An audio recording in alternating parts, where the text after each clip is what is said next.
on use ACN to run in 2007. And he didn't win. He quickly went back to PDP. Tinubu remained in ACN until he was able to strike a deal that got the entire Southwest to become ACN in 2007. The same election that Atiku ran away from. Before we knew what's happening, people like Lai Mohammed are students of Tinubu School of Thought. Rauf Aragweshola, Fashola. Let Atiku come and give us a list of people that he has made in Nigeria. Dino doesn't know what he's saying. If you are talking about talent hunter, then we should have been giving that award to Tinubu. Because he's the one who have made governors, ministers. We all know who the current vice president was to Tinubu. He was his attorney general. At a time when Muslim ticket, in 2014, Nigerians were scared of the extreme views that a lot of people believed that Buhari had at the time. Tinubu said, no, okay, I won't run. He should have deputized Buhari at the time. He stepped aside and took one of his boys, in quotes now, in the person of Yemi Osibanjo, to say, deputize him and give him that. So you were saying that Atiku never made an OB? Give us the list. You are a journalist. Go and investigate and give us a list of those. How many governors? Atiku could not deliver in Adamawa State in 2007. Boni Haruna, who was the only ACN governor in the north at the time, didn't win. He didn't install a governor in Adamawa State. Buhari defeated PDP in Adamawa State. So where did Atiku make people? Yes, he has business investment. The people are working for you. Won't you pay them salary? Are those people you are calling talent? Did you hunt them or you employed them? So it's Tinubu that should hold that award. Dino Malai should just play cool and sell his candidate. If he talks too much, he might get in trouble with the Nigerian youth that he's playing with, because Nigerian youth made him. If not for Nance, activism, today he has become a career politician, but he should not forget his roots. He was once a youth on the streets of Nigeria, struggling hard to make ends meet. Dino has not successfully run any business that we know of, other than latching on to, he did that with Saraki. He has to survive somehow. So he talks for survivor. He talks for a living. And he's very artistic with his talk. So when you give him airtime, he uses it very well. And because he knows that the youth are on social media, they will latch on to it and continue the conversation. So he's only trying to set an agenda for his principal. But Tinubu is actually the talent hunter, not Atiku. All right, so here we have it. This is the open conversation. We move over to the state of the nation. Nigeria's security problem is a leadership failure. Senator Sani says so. The senator representing Niger East, Mohammed Sani Musa, has identified lack of proactive leadership as cause of the worsening insecurity in Nigeria. And this has been making the rounds we have today in the news. Musa, who featured on the national television on a program, said he added that the military had been overpowered by the terrorists. Several states in Nigeria, including Abuja, the country's capital, had the renewed attacks from terrorists in the few weeks. The lawmaker said leadership failure is responsible for the rise in cases of insecurity in the nation today. This is not a partisan issue. We are talking about Nigeria in context. Our military has shown that they are completely overwhelmed. We'll hold it there first. Frank Onamaji, you've been following the security situations, and you mentioned, I don't know, okay, Mr. Marcus, I mentioned about the Kuje prison and all that, correctional center name and all that. Those are mere nomenclatures, as you said. But what do you think? Do you really buy into the idea raised by Mohammed Musa Sani? I believe what he just said, or what he has said. See, leaders are meant to solve critical problems. You are not there to do public forum that we see in this country. So publicly, done without fear. When you have problem, what do? You devise means to solve it. And let me also tell you this. What is the constitutional duty of a leader, or like a president, or governor? Is for protection of what? Life and property. That is. And again, let me also tell you this. This constitution says sovereignty belongs to the people. And I laughed. That is just what if you open the Constitution of Nigeria as amended in 1999. Now what are we saying? Leadership is what propels the way out of problem. But when leaders are weak, when leaders are the ones who are blaming, when the leaders are the ones who are saying, oh, we don't know what is happening. See, this is a country that what you hear every day in this country,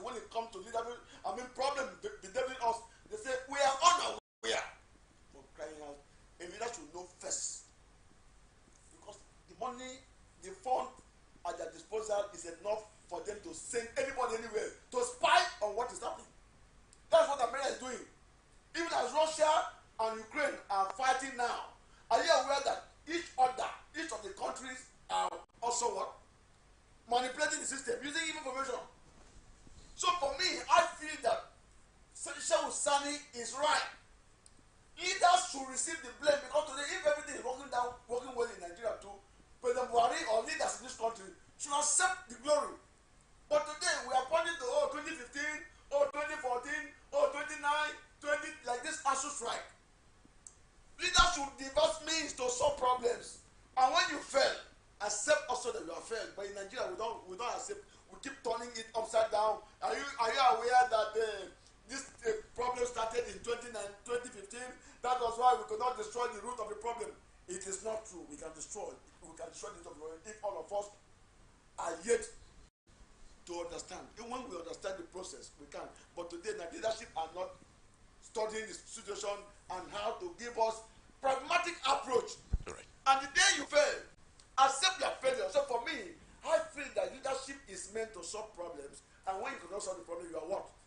You are a failure. All right, thank you. Next is some of the statement I will be quoting him now. It says the government needs to be proactive. We can use technology to nab these criminals. People are being killed every day.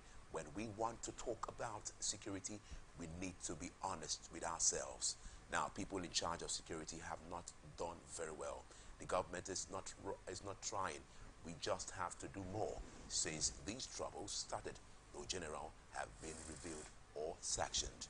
Well, does a general need to be sanctioned before things really move on? Well, Marcus Ijoma, he's really put up some issues here on ground and is blaming it on leadership today in this country.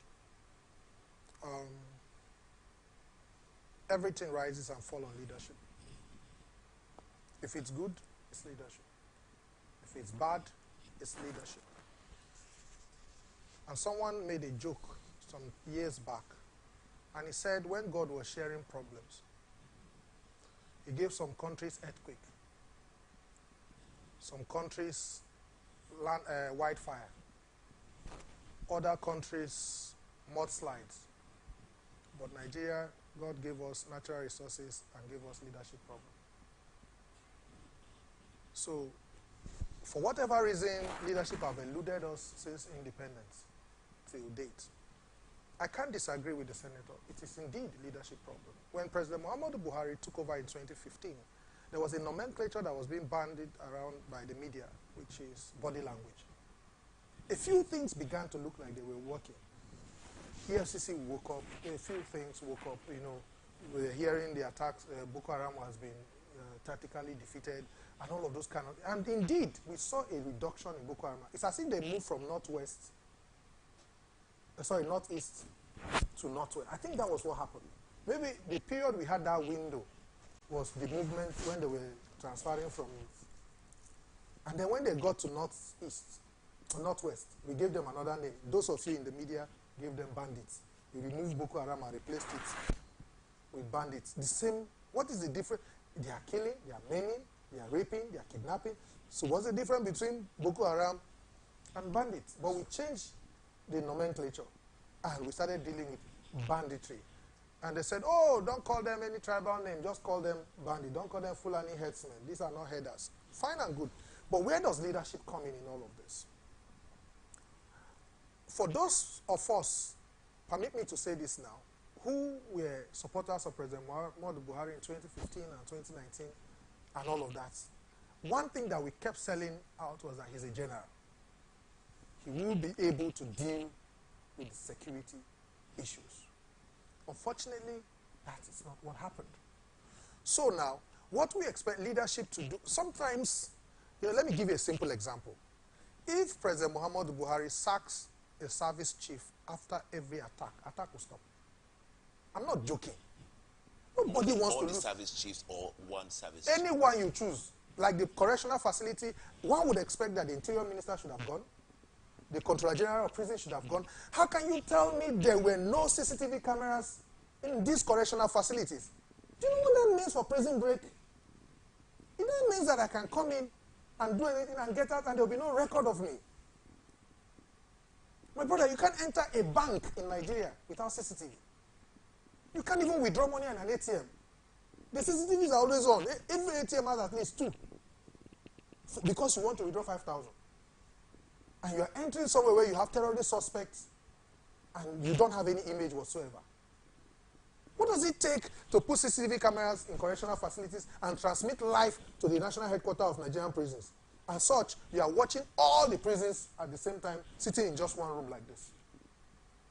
If there was such an arrangement, the moment that attack started, somebody would have said, I've seen something in Kuje prison.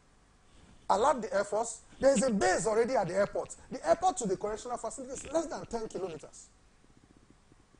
And those Air Force people in the airport are mainly there to protect the president. But on that day, I'm sure the president was not at the airport. So there could have been dispatched, if you know Abuja very well. It's also not far from customs. It's also not far from civil defense headquarters.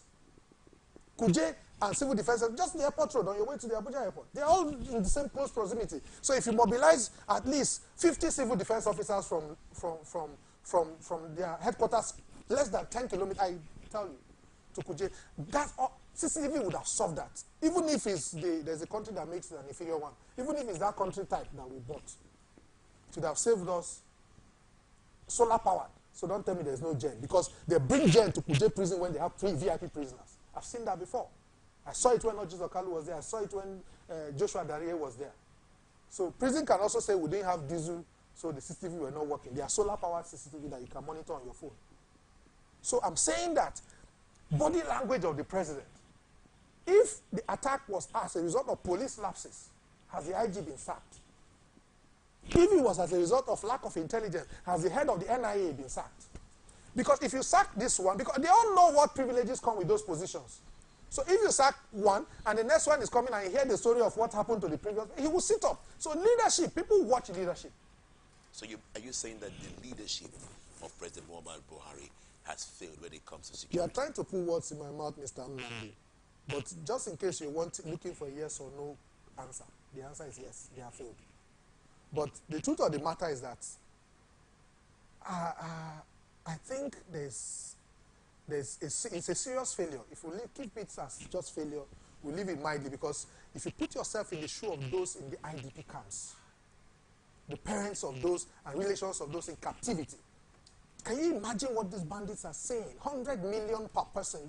Nnamdi, come on. How many families in Nigeria can afford 100 million to bail their relations from captivity? And somebody's telling me that in today's, even without me being to any security training, I don't know. All right. Well, it's a very pathetic one today.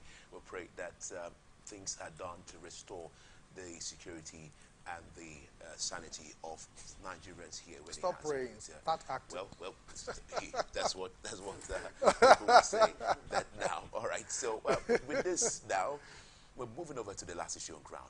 Towards 2023, Tambawa meets Obasanjo behind closed doors.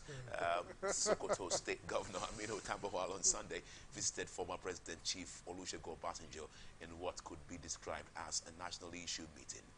The meeting held at Olusegun Obasanjo's Presidential Library, OOPL, penthouse residence of the former president, was, however, held behind closed doors. In a statement by a special assistant on media, Kende Akinyemi, Tambawa arrived at about 1:30 p.m. with some of his key support aides, and he went straight into the meeting with the former president. The duo came out at about 2:40 p.m. Check the time, 1 and 2:40 p.m. And briefly, he hinted that the meeting was on national issues. He later took his lunch with his entourage and headed for mosque inside OOPL to observe Salat prayer before leaving the complex. Well, Frank Nawachi, you're taking the first shot on this visit. What do you interpret from this visit?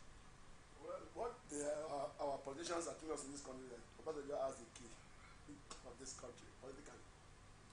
One person when he goes to Obasanjo, he has maybe the magic wine of changing the political quality of this country. But this is somebody I was told who has done the party card of PDP some years ago. And up to now, our political party leaders who are canvassing for one position or the other cannot do without Obasanjo. It means Obasanjo has something that many of us do not understand. It's like it's a foundation of winning in this country, because almost every political leader is going there to at least have rub minds with the Obasanjo to see what do I do.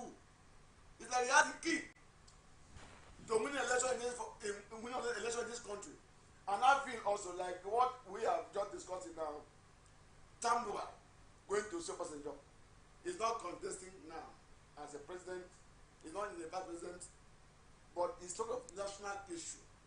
Now, what's the national issue? It's discussing how PDP should win an election. Because if you observe, the party, the presidential candidate of PDP, may be having some issues with the Obasanjo. So they are going there to pacify Obasanjo. Please, can you temper justice with what? With mercy. So that at least our candidate can win an election. It's my own opinion. All right. Because ordinarily, I don't see why Kama will go to Obasanjo. He's trying to plead.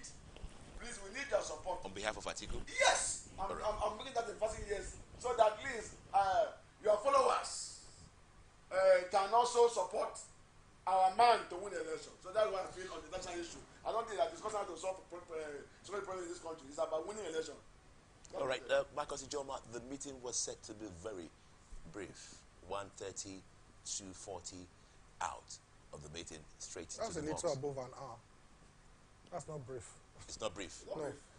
Obasanjo belonged to a block of retired generals. And it's a very strong block. Some people call them the kingmakers. General Olusegun Obasanjo, General T.Y. Danjuma, Abdusalam Abubakar, Ibrahim Babangida. I think Gusau was mentioned at the time as one of those generals. No doubt his contribution to Nigerian history can never be forgotten. So underestimate him at your own peril. But like Mr. Frank said, it's not far from marketing Atiku. Obasanjo had a bitter time with Atiku as vice president. At a point, he said he sacked him. And then Atiku went to Supreme Court, and Supreme Court reinstated Atiku. INEC was in a big confusion at the time because this was less than a week to the presidential election. Atiku was already the presidential candidate, but because he came on PDP ticket, because the Supreme Court then said you can't sack your vice president, it's a joint ticket. So, and Obasanjo went again to pour out his anger in his book against Atiku, which I will allow you to read or get excerpt from that book. No matter, even if he forgives Atiku today, you can't remove that chapter from that book. So it's not far from a peace deal. Please forgive him, support him in any way you can. Talk to your fellow generals. And generals are boys in the army. This is a public space, this is a media house, so we can't say a lot of things here, but the truth of the matter is that it's neither here nor there. Obasanjo is a very disciplined soldier. He doesn't change his mind easily. I wished him well. All right, well, these are the discussions for today. If you don't join us, I'm afraid we're coming to a close on this edition of Open Conversation, and we've been anchoring on facts about politics and unrestricted viewpoints today. And I've been speaking with a political and public affairs analyst, communication expert, Marcus Ijoma. Thank you so much for coming on the program today. Thank you very much. Thanks for having me. All right. Next, I'd like to really throw some great thanks. It's a public affairs analyst, one who has really followed political incidents for a long time, Frank Enawaji Ogwonono. Thank you so much for coming. Thank you for having me. It's a pleasure. Happy New Month. All right. Happy New Month to you. It's not easy to survive. All right. What's with us? Okay. So you had it all. We are really coming to a close today. We actually wish you well. A lot of thank you for joining us all through. You could join us